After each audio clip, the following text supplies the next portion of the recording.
Imagine for a second, just, put yourself in this headspace. You are an 18-year-old prince. You've grown up in the absolute pinnacle of privilege, right? Royalty, total religious certainty. You live in this beautiful, walled capital city that you have been told your entire life is under the direct, invincible protection of the creator of the universe. Right, it's the city of God. I mean, it's Jerusalem. Exactly, Jerusalem. Yeah. But then the unthinkable happens. The sky fills with smoke. The city walls are breached. The actual dwelling place of your God is completely ransacked. Your family is either killed or captured, and you, this young prince, you're put in chains and forced into a brutal, like a 900-mile death march across a scorching desert. Just horrified. Yeah, away from everything you love toward the capital city of the most ruthless empire on the face of the earth. Yeah. And when you get there, your name is erased. Your religion is mocked. Your entire identity is just systematically dismantled. It's the ultimate psychological and spiritual trauma. You are entirely at the mercy of a foreign superpower. You have zero control. And the crazy part is, that is not a hypothetical scenario. That is exactly where we find a teenager named Daniel in the year 605 BC. And today we're going deep into the first 2 chapters of the book of Daniel. We're doing a full deep dive here because, we're looking at a historical landscape that is so often taught as just a collection of quaint Sunday school stories. Oh, yeah, like Daniel in the lion's den or Daniel in the fiery furnace, flannel graph stuff. Right, flannel graph stories. But when you actually read the texts, you realize these aren't children's fables at all. Not even close. I mean, they are profound. They really are. They're these systematic blueprints for understanding God's absolute sovereignty over human history. And practically speaking, they are a survival guide for everyday Christian living when you find yourself in a culture that is, entirely hostile to your faith. I want to really dig into this today because I want to understand how these massive ancient prophetic visions actually apply to modern life for you, the listener. How did a teenager navigate an empire that wanted to consume his mind, his body, and his soul? And that is exactly what we are going to unpack today. We're going to break down the rich ancient history, the geopolitical maneuvering of the ancient Near East, and the deep systematic theology that's just embedded in these chapters. We'll translate the ancient world into clear, simple truths because the pressure Daniel faced in Babylon is, in so many ways, the exact same pressure we face today in our secular culture. Yeah, it really is. Now, before we step into the sand and the smoke of 605 BC, I think we need to set the table. We have a lot of big concepts coming up, so let's establish a quick glossary of terms, like the crucial first steps so we're all on the same page. That's a great idea. Theology can get bent if we don't define our terms up front. Right. So first term, or really a motif, Babylon versus Jerusalem. What does that mean scripturally? So scripturally, this is the foundational framework of the entire Bible. Jerusalem represents the rule of righteousness. It's the city of God where God dwells with his people, where divine law and mercy reign. Babylon represents the exact opposite. The rule of evil. Exactly. It's human ego, human rebellion. It's the human attempt to build a society completely independent of God. You see it first in Genesis 11 with the Tower of Babel, and you see it all the way at the end in the book of Revelation as this corrupt global system. Okay, got it. Next up on the glossary, general prophecy versus apocalyptic prophecy. This is huge for understanding Daniel. It's massively important. So general prophecy, think of a book like Jonah or Jeremiah. It's historically conditioned. It's a message meant primarily for the prophet's immediate contemporaries. And crucially, it's often conditional. Like repent or you'll be destroyed. And if they repent, God relents. Right. Jonah goes to Nineveh. They repent, the city is spared, human response changes the outcome, but apocalyptic prophecy, which is what Daniel and Revelation are, is totally different. It's these grand, cosmic, symbol-heavy visions of the future. It transcends local issues, it spans millennia, and most importantly, it is unconditional. Meaning, it's going to happen no matter what? Yes. It's a divine decree. It's a linear timeline of world history reaching all the way to the latter days. Human behavior doesn't alter this timeline. Wow, okay. Third term, accession year dating. This sounds super academic, but why do we need to know it? Just briefly, it resolves what looks like a contradiction in the text later on. Babylon counted a king's reign differently than we do. When a king took the throne, the rest of that calendar year was essentially year 0, his accession year. His official year 1 didn't start until the next spring. Keep that in your back pocket. It explains the timelines in the text perfectly. Year 0, got it. And finally, the term defilement.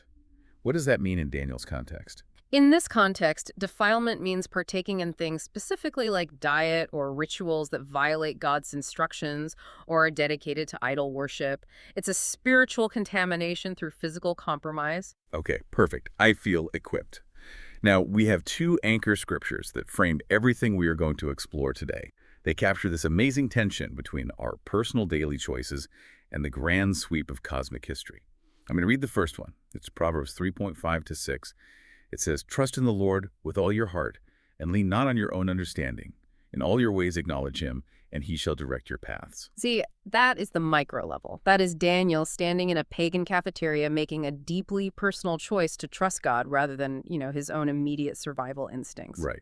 And then we have the macro level. Yeah. Daniel 2.21 to 21. "Blessed be the name of God forever and ever, for wisdom and might are his. And he changes the times and the seasons. He removes kings and raises up kings. He gives wisdom to the wise and knowledge to those who have understanding." Those two texts are the absolute heartbeat of our entire conversation today. You have personal trust in God, paired with the absolute recognition that God is the author of history. The rise and fall of nations isn't random. History is, quite literally, his story, which is a huge takeaway for us. God is in control. Even when the world feels like a wandering iceberg, it is actually a ship with a captain. I love that. A ship with a captain. Yeah. So let's jump into the timeline. We are in the year 605 BC. The geopolitical tectonic plates of the ancient world are shifting violently. The Assyrian Empire has just collapsed. Egypt is trying to seize power. But rising out of the desert is this brilliant, seemingly unstoppable military commander, King Nebuchadnezzar of Babylon. An absolute powerhouse of a letter. He's just shattered the Egyptian army at the Battle of Carchemish. And now he marches on Jerusalem. Let me read Daniel 1.1-2 to lay the foundation here. "In the 3rd year of the reign of Jehoiakim, king of Judah, Nebuchadnezzar, king of Babylon, came to Jerusalem and besieged it. And the Lord gave Jehoiakim, king of Judah, into his hand, with some of the articles of the house of God, which he carried into the land of Shinar to the house of his God. And he brought the articles into the treasure house of his God." Now, notice the jarring theology right there in verse 2. The Lord gave Jehoiakim into his hand. Wait, I have to stop you there because that phrase is incredibly disturbing if you really think about it. Oh, it is. It's a hard pill to swallow. Right. I mean, from a human perspective, Nebuchadnezzar won because he had superior siege engines, superior tactics, a larger army. But the biblical text is pulling back the curtain and saying, no, Nebuchadnezzar didn't take Jerusalem. God handed it over. Why in the world would God orchestrate the defeat of his own people? Why let a pagan king loot his holy temple? It's a completely fair question, and it forces us to look at the broader, systematic theology of Israel's history. God didn't just wake up one morning and decide to abandon Jerusalem out of the blue. What we are seeing in 605 BC is a bitter harvest. It is the culmination of long, painful centuries of disobedience. Disobedience to the covenant they made at Sinai. Exactly. You have to go back and read the prophets Jeremiah, Isaiah, Hosea. They had been pleading with the kings of Judah for generations. God intended Israel to be a light to the surrounding nations, a beacon of justice and pure worship. But instead, they apostatized. They adopted the abhorrent practices of their pagan neighbors. They really went off the deep end. They did. If you look at 2 Kings 21, during the reign of King Manasseh, the text explicitly says he seduced the people of Judah to do more evil than the pagan nations God had originally driven out of the land. I mean, they were sacrificing their own children in the valley of Hinnom. They had filled Jerusalem with innocent blood. So this wasn't an arbitrary punishment. It was divine discipline. It was the consequence of breaking their contract, their covenant with God. Yes. There's a saying that justice travels with leaden feet. God is incredibly patient. He sends prophet after prophet, giving the nation decades, even centuries, to turn back. But eventually a line is crossed, the cup of iniquity fills up, and when his people utterly refuse to follow him, God will use even hostile pagan empires as instruments of his overarching purpose. Wow. The prophet Jeremiah, who was actually alive in Jerusalem while this was happening, explicitly prophesied that Babylon would come from the north and lay waste to the land because the people wouldn't listen. And God removing his protective hand, it didn't just result in a single clean conquest. The historical sources outline 3 distinct, systematic deportations. Nebuchadnezzar didn't just conquer them once. He slowly dismantled the nation, piece by piece, over 20 years. It was a brutal tightening of the vice. Nebuchadnezzar actually made 3 trips to Jerusalem because the Judean kings kept trying to rebel and ally with Egypt. That first trip, in 605 DC, is what we just read in Daniel 1. King Jehoiakim is forced to become a vassal, paying massive taxes to Babylon. And that is when Nebuchadnezzar takes his first round of hostages, including Daniel and his 3 friends. But Jehoiakim doesn't learn his lesson, does he? He doesn't. A few years later, he rebels. So Nebuchadnezzar returns in 597 BC. This is the second deportation. Jehoiakim's son, Jehoiakim, surrenders. This time, Nebuchadnezzar takes no chances.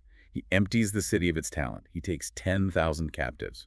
Wow, 10,000. Yeah, the craftsmen, the smiths, the military leaders, and another young man who would become a major prophet, Ezekiel. And then the final catastrophic blow. 586 BC, Nebuchadnezzar installs Zedekiah as a puppet king. Jeremiah begs Zedekiah to just submit to Babylon, telling him it is God's will. But Zedekiah revolts again. This time Nebuchadnezzar's patience is totally gone. He surrounds Jerusalem, starves it out for over a year, and then completely levels the city. The walls are torn down. Solomon's magnificent temple is burned to the bedrock. Just horrific. And Zedekiah tries to flee, but he's captured. They force him to watch his own sons executed right in front of him, and then they gouge his eyes out. The last thing he ever saw was the murder of his children. He's bound in bronze shackles and dragged off to Babylon. It is an apocalyptic level of destruction. And it sets up this massive scriptural motif that we talked about in the glossary, the dichotomy between Jerusalem and Babylon. So when Daniel is dragged out of Jerusalem and walks through the massive Ishtar Gate into Babylon in that first deportation of 605 BC, he isn't just changing zip codes. Not at all. He is moving from the center of God's covenant to the absolute epicenter of human rebellion. The book of Daniel sits right in the middle of this grand cosmic war between these two opposing worldviews. Exactly. And that brings us back to 605 BC, that first deportation. Nebuchadnezzar has taken Daniel and the other youths from the royal family and nobility. Which I really want to dig into the psychology of this for a second. Nebuchadnezzar has just conquered a city. Why take a bunch of 18-year-old kids back to your capital? What is the strategic value of teenagers? It is an ancient, shrewd, and highly effective psychological strategy. First, they serve as human shields. If the parents back in Jerusalem know their children are living in the Babylonian king's palace, they're much less likely to rebel. It guarantees the loyalty of the vassal state. Oh, that makes sense, like collateral. Exactly. But the secondary reason is far more insidious. The re-education camp. Precisely. You take the cream of the crop, the princes, the intellectuals, the best and brightest of the conquered enemy, you bring them to your capital, you immerse them in your culture, your language, your religion, and your luxury. You literally brainwash the next generation of leaders.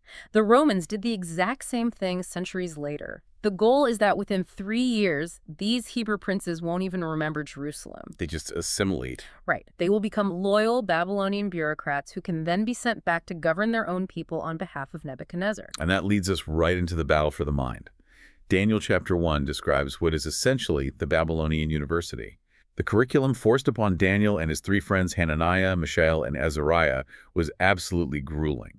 We aren't just talking about a study abroad program here. We are talking about fundamentally rewiring how they perceive reality. Oh, yeah. To rule in Babylon, you had to be an intellectual heavyweight. They had to learn Akkadian, which was the complex native language of the empire. They had to learn Sumerian, an ancient dead language used specifically for religious and technical texts, all written in intricate cuneiform script on clay tablets. They also had to master Aramaic, the lingua franca of international diplomacy and trade. And the sciences. Yeah. The Chaldeans, which was the elite intellectual class of Babylon, they were renowned mathematicians, weren't they? They were brilliant. They used a sexagesimal math system, which is a base 60 system. Wait, sexagesimal math, like base 60? Yeah, base 60, it was incredibly advanced. By the way, the reason you and I still have 60 seconds in a minute, 60 minutes in an hour, and 360 degrees in a circle today is a direct holdover from the Babylonian mathematicians that Daniel was forced to study under. That is wild. So that's where we get our clocks from. Exactly. They mapped the stars, they understood planetary movements, they could predict eclipses. But here is where the friction begins. This curriculum wasn't purely secular. It wasn't just math and linguistics. The core of Babylonian education heavily included astrology, magic, incantations, and divination. They were learning how to read omens to advise the king. Right. Practices like hepatoscopy, which is the incredibly complex practice of slaughtering a sheep, pulling out its liver, and reading the veins and lobes to predict the future or discern the will of the gods. Yikes. For a Hebrew youth raised on the Torah, this is highly offensive. I mean, in the book of Deuteronomy, chapter 18, God explicitly and severely condemns all of this. He says, anyone who practices witchcraft, interprets omens, casts spells, or consults the dead is an abomination to the Lord. And yet, Daniel has to sit in a classroom and master this material to pass his exams. You know, it's such a relevant parallel for today. Imagine a young Christian raised in a faithful home who goes off to an elite, highly secular university today. They walk into a sociology, philosophy, or biology classroom, and the foundational worldview of the curriculum, whether it's strict materialist atheism, moral relativism, whatever, is completely antithetical to their faith. Yeah, it's totally opposed to what they believe. Right. And yet they are required to read the text, write the essays, understand the arguments perfectly, and pass the exams. How do they survive that without losing their soul? It's a massive tension. And this is our next major takeaway from the text. Engage without assimilating. Daniel and his friends didn't rebel against the education. They didn't fold their arms and refuse to learn the language or the math. They engaged with the culture. They learned the material so well that they eventually outsmarted the Babylonian teachers. But they did not adopt the worldview. They understood the difference between knowing what the Babylonians believed and believing it themselves. They drew a hard boundary in their minds. They relied on constant prayerful dependence on God to protect their spiritual integrity while their intellectual capacity expanded. They maintained that boundary. But Babylon wasn't just trying to change what they knew. Babylon was actively trying to change who they were. The brainwashing gets deeply personal. Let me read Daniel 1:7. To them, the chief of the eunuchs gave names. He gave Daniel the name Belteshazzar, to Hananiah, Shadrach, to Mishael, Meshach, and to Azariah, Abednego. We read past that quickly today because, well, in Western culture, a name is mostly just a label. It's what your parents thought sounded nice. But in the ancient Near East, your name was your identity, your destiny, and a declaration of your allegiance. Every single one of these four youth had a Hebrew name that contained a piece of God's name, either El or Yah. All right, let's break this down because this is fascinating. Daniel means God is my judge. Hananiah means Yahweh is gracious. Mishael means who is what God is. And Azariah means Yahweh helps. Every time someone called their name in Jerusalem, it was a mini-sermon. It was a reminder of the covenant. And look at the violence of what the Babylonians did to those names. They systematically stripped away the name of the God of Israel and pasted on the names of Babylonian idols. Belteshazzar means may Bel protect his life, Bel being a title for Marduk, the chief god of Babylon. Wow. Hananiah becomes Shadrach, which scholars believe means command of Aku, the Sumerian moon god.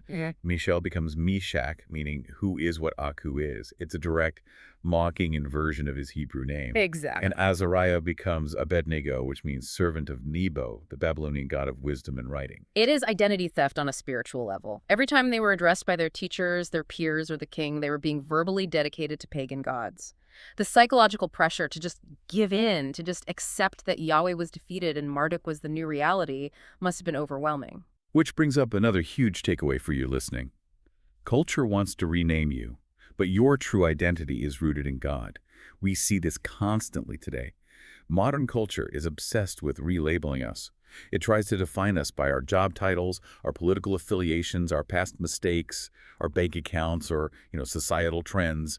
The world says, this is who you are now.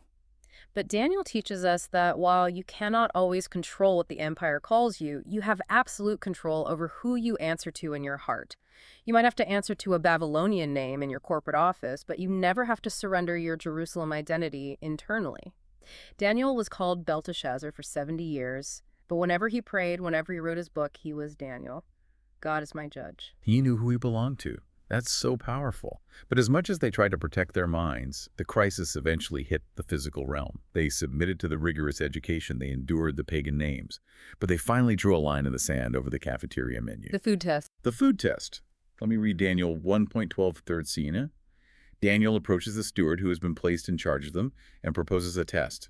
He says, "Please test your servants for 10 days and let them give us vegetables to eat and water to drink. Then let our appearance be examined before you, and the appearance of the young men who eat the portion of the king's delicacies, and as you see fit, so deal with your servants." We really need to pause and ask the why here. Yeah. Why food? I mean, of all the hills to die on, why this one?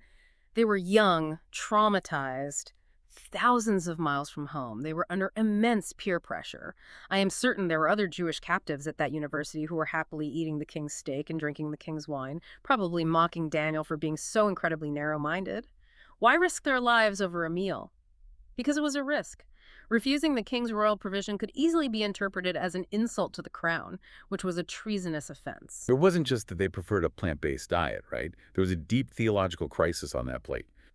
Let's talk about the defilement part from our glossary. Exactly. The king's food, these rich, luxurious meats and imported wines, presented three massive theological problems for a faithful Hebrew. First, it undoubtedly included meats that were strictly forbidden by the Levitical laws in the Torah, like pork or horse meat. Second, even if it was a clean animal like a cow or a sheep, the Babylonians did not butcher their meat according to Jewish law, which required the complete draining of the blood. Consuming blood was strictly prohibited. Okay, so dietary laws. But the third reason is perhaps the most insidious, isn't it? Yes. In the ancient world, the meat served at the king's table, and especially the wine, had almost certainly been offered in sacrifice to Babylonian idols before it reached the dining hall. The wine would be poured out as a libation to Marduk or Nebo. To sit down, partake of that meat, and drink that wine was to implicitly participate in pagan worship. It was acknowledging the Babylonian gods as the true providers of your sustenance rather than Yahweh. So eating the food was a subtle, physical act of spiritual surrender. It was the final step of assimilation. If they ate the food, they were truly Babylonians. Which introduces our next key takeaway, barricading the senses.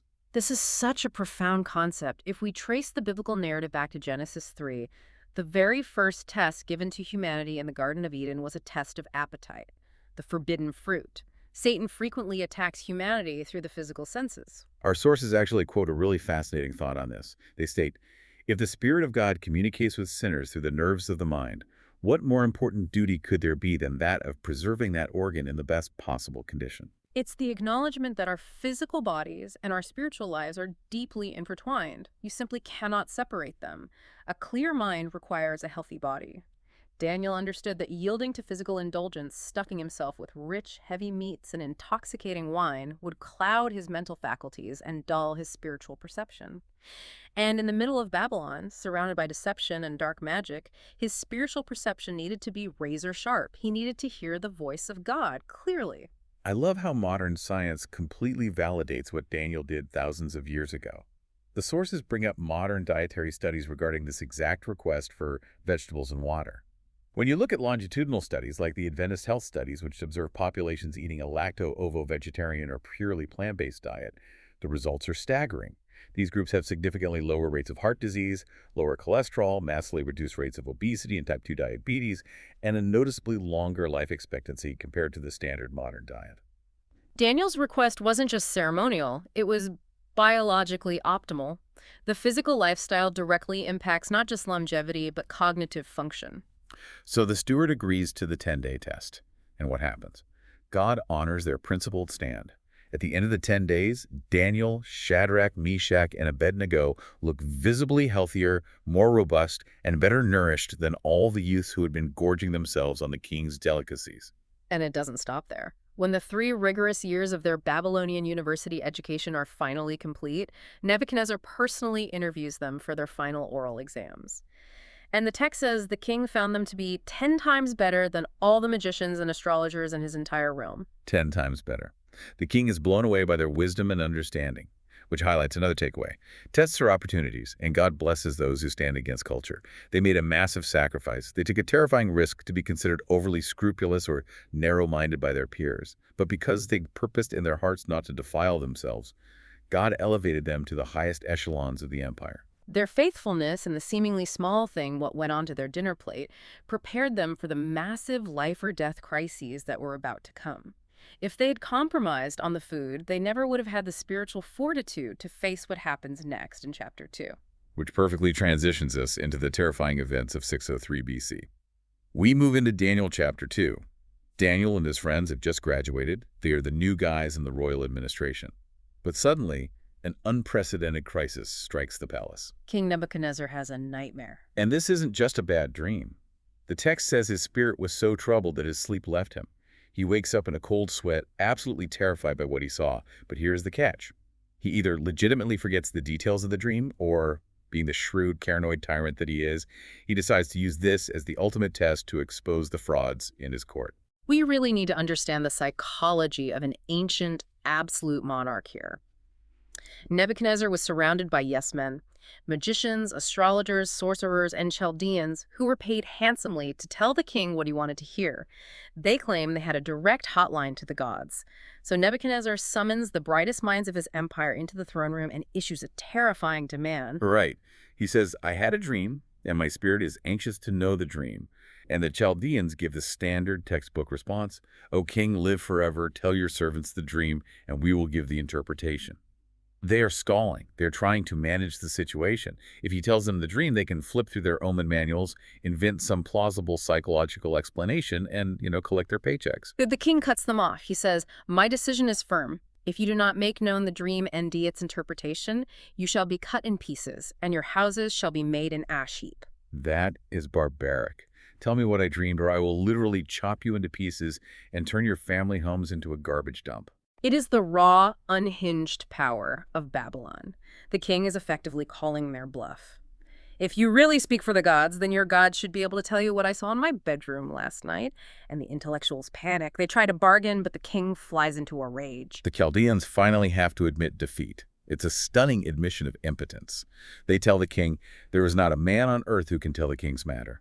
There is no other who can tell it to the king except the gods, whose dwelling is not with flesh. In one sentence, they publicly admit the complete emptiness and fraudulence of their entire religious and intellectual system. Their gods are silent. Their magic is totally useless when faced with a true crisis. And Nebuchadnezzar snaps. He issues a royal death decree. The executioners are dispatched to slaughter every single wise man in Babylon. And here's the terrifying detail. Daniel, Shadrach, Meshach, and Abednego weren't even in the throne room. They had just graduated. They hadn't even been consulted. The analogy from our source material captures the absurdity of this perfectly. It's like a king demanding a cure for a rare, mysterious disease. He calls in the top, world-renowned medical specialists. They fail. So the king, in a blind rage, decides to execute every single person in the medical profession, including the brand new medical students who just walked out of their final exams and haven't even seen a patient yet. Arioch, the captain of the king's guard, shows up at Daniel's front door with a sword, ready to arrest him and execute him. Daniel, showing incredible poise under pressure, asks Arioch why the decree is so hasty. Once he understands the situation, Daniel does something breathtakingly bold. He walks straight into the palace, stands before this furious, paranoid king, and asks for time. He promises Nebuchadnezzar that he will show him the interpretation. Think about the immense faith that requires. Daniel didn't know the dream yet. He was stepping out over a cliff entirely on trust that God would catch him. So what does he do with the time he bought? Does he consult the Babylonian omen manuals? Does he look at the stars? No. He goes home, gathers his 3 friends, and they hold an emergency life or death prayer meeting. And this brings us to another massive takeaway from the text, the power of united prayer. Let me read Matthew 18:19 because Jesus explicitly teaches the theology we see happening in Daniel's living room here. Jesus said, Again I say to you that if 2 of you agree on earth concerning anything that they ask, it will be done for them by my Father in heaven. There is mountain-moving, history-altering power when believers unite in prayer. Their lives and the lives of hundreds of others hung by a thread, but they could approach the throne of God with absolute confidence because they had already established a pattern of faithfulness. They had already proven their loyalty over the cafeteria food. God honors their unified plea. In a night vision, the secret is revealed to Daniel. And before we get to the dream itself, we have to look at the immediate implication of this answered prayer. Daniel's prayer saved his own life and the lives of his 3 friends, but it also stayed the execution of every single pagan wise man in Babylon. The very men who were teaching the corrupt curriculum, the very men who were promoting the false gods. Daniel's righteousness saved them too. This is a beautiful, recurring principle in Scripture. A believer's righteousness can act as a preserving salt for the unbelievers around them. It is exactly what happened with the Apostle Paul centuries later. Paul was a prisoner on a sinking ship in the middle of a Mediterranean hurricane. An angel appeared to Paul and said that God had granted him the lives of all those sailing with him. God spared the lives of every pagan Roman soldier and sailor on that ship entirely because of Paul's presence. Daniel's faith became a shield for his enemies. Your faith blesses others. That is a huge takeaway. Your integrity, your prayers, can literally preserve and bless the unbelievers in your workplace, your neighborhood, and your family. So Daniel goes back to Arioch and says, "Do not destroy the wise men of Babylon. Take me before the king." Daniel stands before the most powerful man on earth. But before he reveals the secret, he makes sure Nebuchadnezzar knows exactly where this information is coming from. He deflects all the glory. He says, "The secret which the king has demanded, the wise men, the astrologers, the magicians, and the soothsayers cannot declare to the king. But there is a God in heaven who reveals secrets, and he has made known to King Nebuchadnezzar what will be in the latter days." Daniel is systematically dismantling the Babylonian worldview right to the king's face. He is saying, your gods are silent, your intellectuals are blind, but the God of Israel is sovereign. And this ties right back to that glossary definition we did earlier. We are entering the realm of apocalyptic prophecy.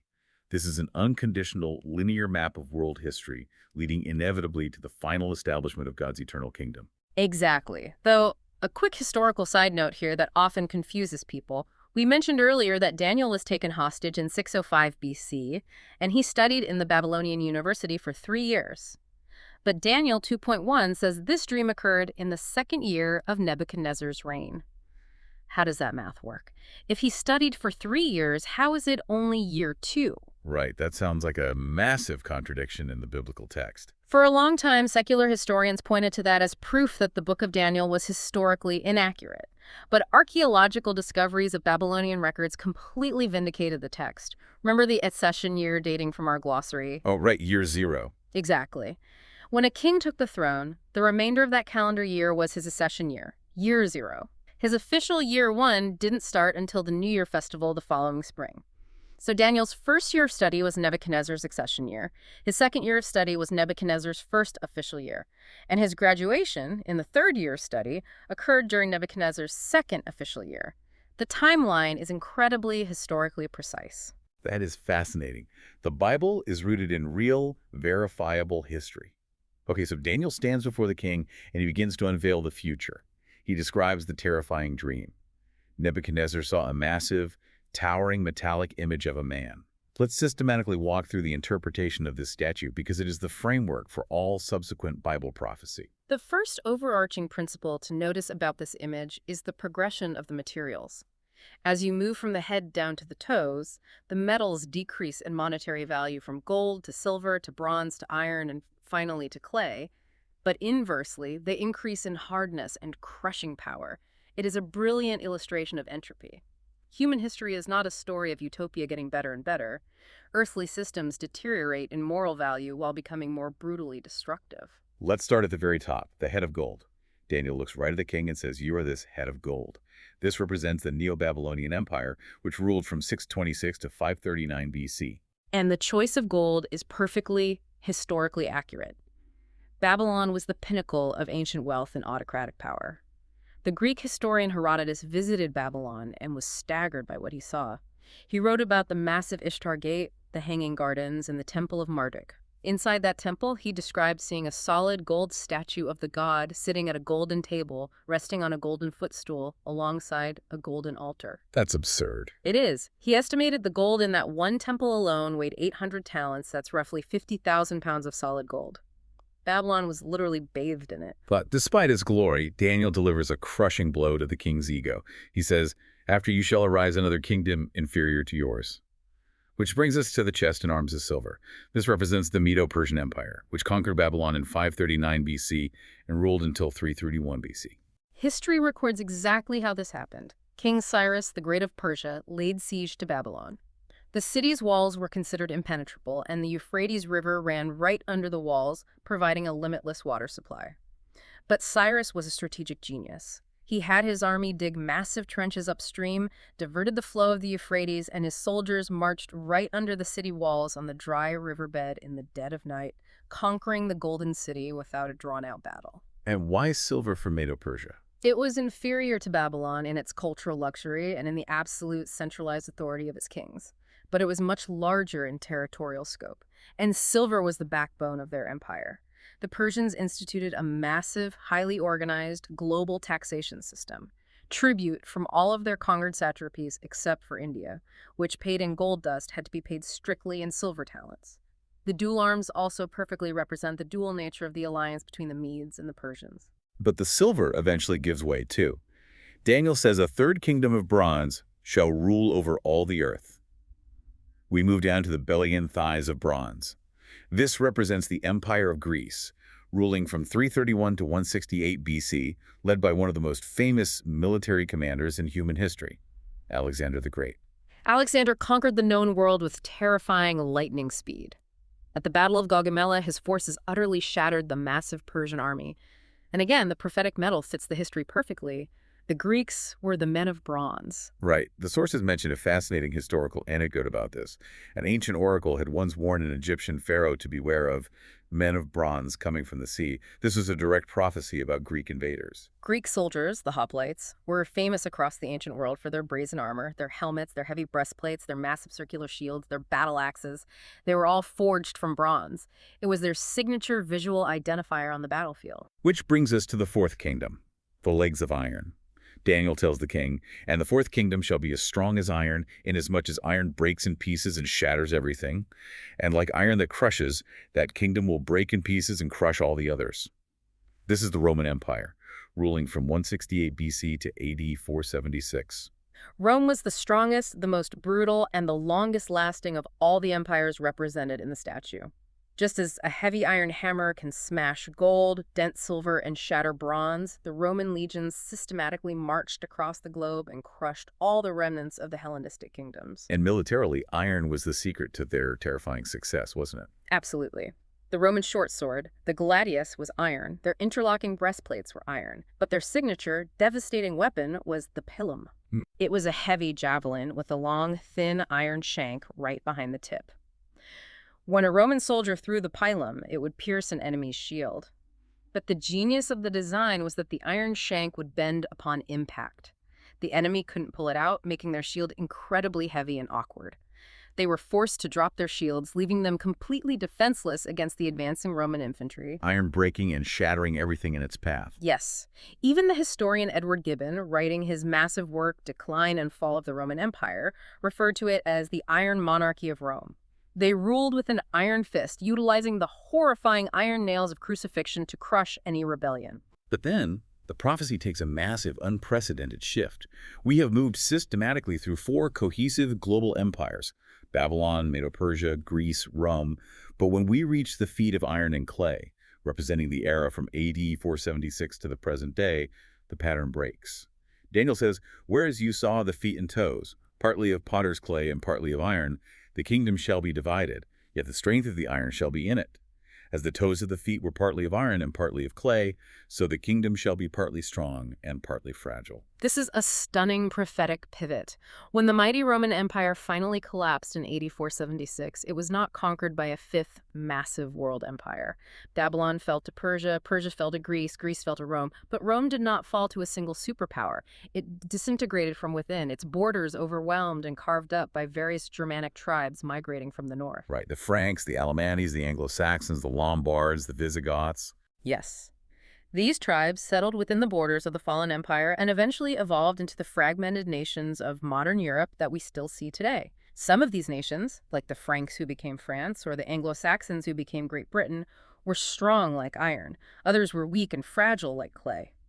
But the empire was irrevocably divided. And this raises a question that I think anyone studying history would naturally ask. Why did the cycle just stop? Why wouldn't another Genghis Khan or another Alexander the Great just rise up, conquer the fragmented pieces of Rome, and establish a fifth global empire?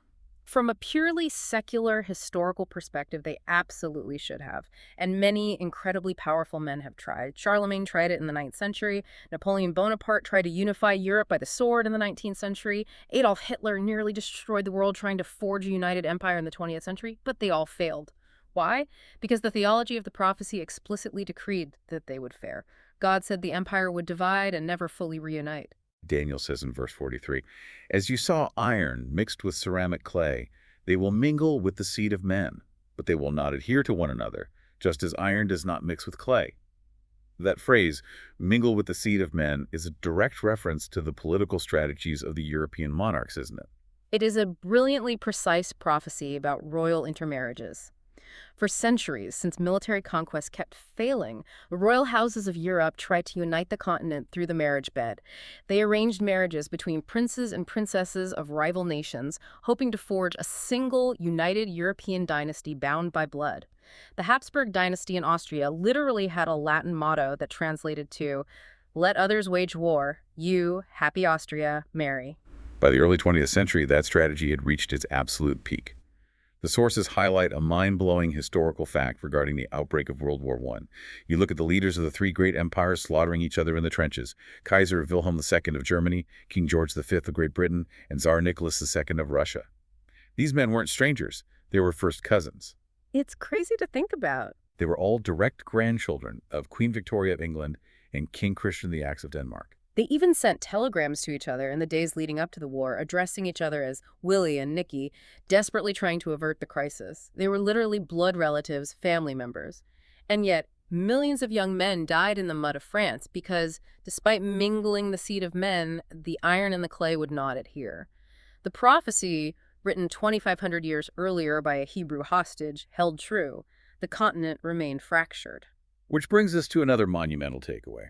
Prophecy validates faith, and history is linear. The exact, unbroken historical fulfillment of Daniel 2, Babylon, Persia, Greece, Rome, and divided Europe proves beyond a shadow of a doubt that the Bible is a divinely inspired document. We are not stuck in some endless, meaningless pagan cycle of reincarnation or repeating history. We are moving along a linear timeline toward a specific divine climax. And that climax is described in the final, most glorious part of Nebuchadnezzar's dream. The smashing stone. Let me read the climax of the vision, Daniel 2.3435. You watched while a stone was cut out without hands, which struck the image on its feet of iron and clay, and broke them in pieces. Then the iron, the clay, the bronze, the silver, and the gold were crushed together and became like chaff from the summer threshing floors. The wind carried them away so that no trace of them was found. And the stone that struck the image became a great mountain and filled the whole earth. This is the focal point of the entire chapter.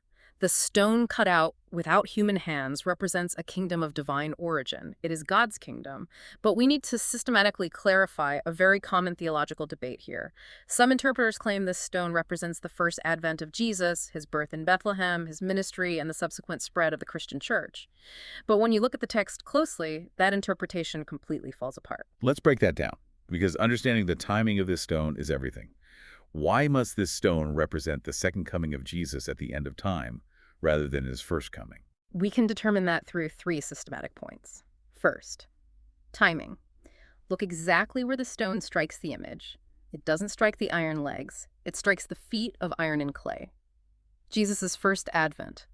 His crucifixion and resurrection happened squarely during the era of the Iron Legs. The Roman Empire was at the height of its cohesive power in the first century.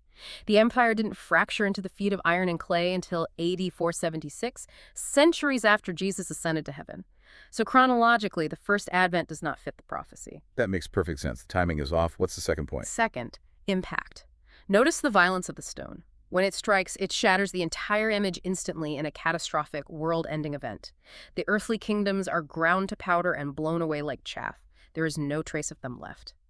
That apocalyptic description simply does not match the slow, peaceful, gradual spread of the early Christian church over the last 2,000 years. Christianity has existed alongside the fragmented nations of Europe for millennia. The Stone Kingdom doesn't coexist with earthly empires. It violently and completely replaces them. And the third point is the eternal nature of the stone. Right. Daniel says in verse 44, "And in the days of these kings, the God of heaven will set up a kingdom which shall never be destroyed. It shall stand forever." The earthly systems are temporary. God's kingdom is permanent. This stone represents the eschatological climax of human history. This is the moment Jesus returns in the clouds of heaven, the final judgment and the establishment of the new heavens and the new earth where righteousness dwells forever. So Daniel finishes interpreting this monumental, terrifying vision. He looks at Nebuchadnezzar, the proudest, most powerful autocrat on the planet. What is the king's reaction? Nebuchadnezzar is absolutely undone. The text says he falls on his face, prostrate before Daniel. The conqueror of Jerusalem bows to a Hebrew captive, and he acknowledges the supremacy of God, saying, "Truly, your God is the God of gods, the Lord of kings, and a revealer of secrets." He promotes Daniel to be ruler over the whole province of Babylon and chief administrator over all the wise men. But the beauty of Daniel's character really shines here at the very end. He is handed immense power and wealth. But he doesn't forget his friends. He doesn't forget the guys who were on their knees with him in his living room when the death decree was hanging over their heads. He petitions the king, and Shadrach, Meshach, and Abednego are appointed to help administer the province. The men who shared the prayer share the promotion. It is a stunning, beautiful conclusion to a terrifying crisis. God vindicated their unwavering faith. We have covered an immense amount of ground today in this deep dive. We've walked from the burning walls of Jerusalem through the brainwashing curriculum of the Babylonian University, past the terrifying death decrees of a tyrant, all the way down the timeline of human history to the fragmented nations of modern Europe and the promise of the Second Coming. And throughout this, we have been unearthing these massive, practical takeaways. They are profound anchors for our faith today. Let's reflect on them one last time, synthesizing everything, because these aren't just historical footnotes, they are survival skills for you right now. We saw first that God is in control. His history is his story, not a random sequence of chaotic events. 2, we learned that tests are opportunities. The trials that terrify us today are building the spiritual muscle we will need tomorrow. 3, we saw the absolute necessity to stand against culture and know when to draw a hard line, just like Daniel did with his diet. And 4, that diet taught us to barricade the senses, understanding that what we consume physically and mentally directly impacts our spiritual clarity. 5, yet we are still called to engage without assimilating. We can thrive in secular environments without adopting their anti-God worldviews. 6, we marveled at how prophecy validates faith, proving that the Bible is divine. 7, that history is linear, moving purposely toward God's eternal kingdom. 8, we witnessed the undeniable power of united prayer to move mountains and stay executioners. 9, we saw how your faith blesses others, that a life of integrity can literally be the preserving salt that saves the unbelievers in your sphere of influence. And 10, that history is ultimately his story. The world is a ship under the control of the Creator. Daniel's life is a masterclass in faithful endurance. It truly is. Which leaves us with one final provocative thought to mull over as you go about the rest of your day. Daniel and his friends lived thousands of years ago, navigating the absolute pinnacle of ancient pagan power.